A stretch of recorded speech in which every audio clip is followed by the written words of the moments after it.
mucho, ¿eh? Pero lo vamos a llevar acá. Silvia, ¿para vos sigue siendo extraterrestre el fenómeno o puede ser otra cosa distinta?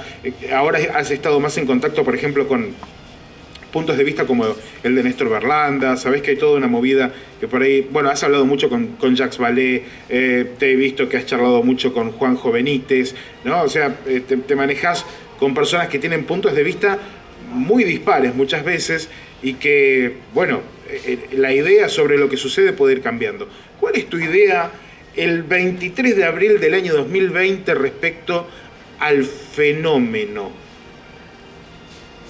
Para mí absolutamente extraterrestre. Muy bien. Y se lo puedo jurar, firmar, sellar a quien quiera. Es totalmente extraterrestre porque lo que yo he visto no pertenece a la Tierra. Ajá.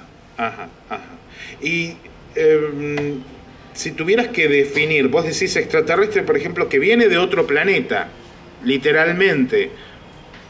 Ah, bueno, ¿ves ahí? Ahí quería llegar. Contame un poquito de eso. Yo pienso más en un mundo subterráneo.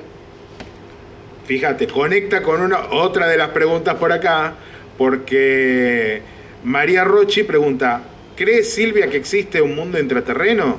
¿Se meten dentro de la Tierra?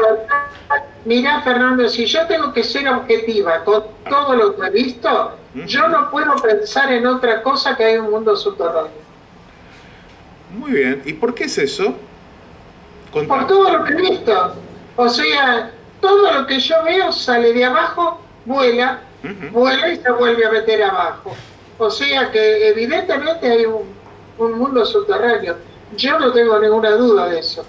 Es más, te voy a contar algo. Dale. Que realmente les va a llamar poderosamente la atención porque fue contada por un buzo. Mira.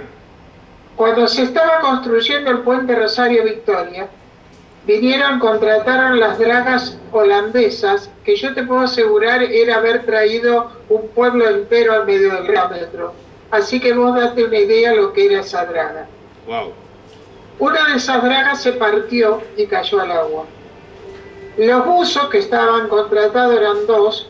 Estos dos buzos eran los que arreglaron el puente subfluvial de Santa Fe, viste que se había roto, tenía pérdida. Bueno, ellos fueron justamente estos buzos los que arreglaron el puente.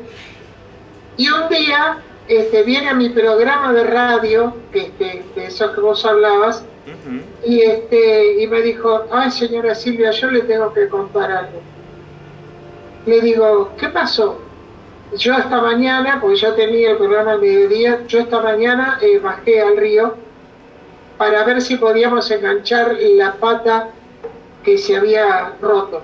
Ajá. Porque los buzos están para eso, cuando la construcción se cae a algo, ellos la rescatan, la enganchan y la suben.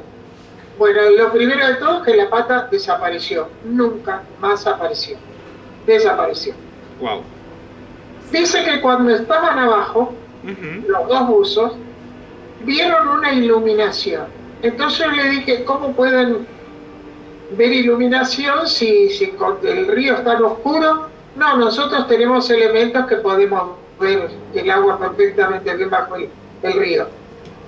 Vimos una iluminación y los dos nos dirigimos a dónde estaba esa iluminación.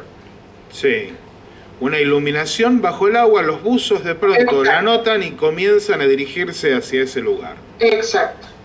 Cuando llegan a ese lugar ya cercano, el compañero del que me vino a avisar se asustó y le tiró para que lo suban. Se fue y lo dejó solo. Él dice que no se podía quedar con las ganas de saber qué era lo que pasaba ahí y siguió nadando hasta llegar a la luz. Y me dijo, Silvia, yo le doy mi palabra de honor, ahí abajo hay una cueva iluminada. Wow. Llegué a penetrar 2 metros, 3 metros, no sé cuánto, pero mi cabeza empezó a sentir como que estaba a 100 metros de profundidad en el mar. O sea que entre el pánico y susto que tenía, más lo que estaba sintiendo ahí adentro, pedí que me sacaran. Pero yo quise venir a decírselo para que usted sepa que ahí abajo hay algo que se desconoce.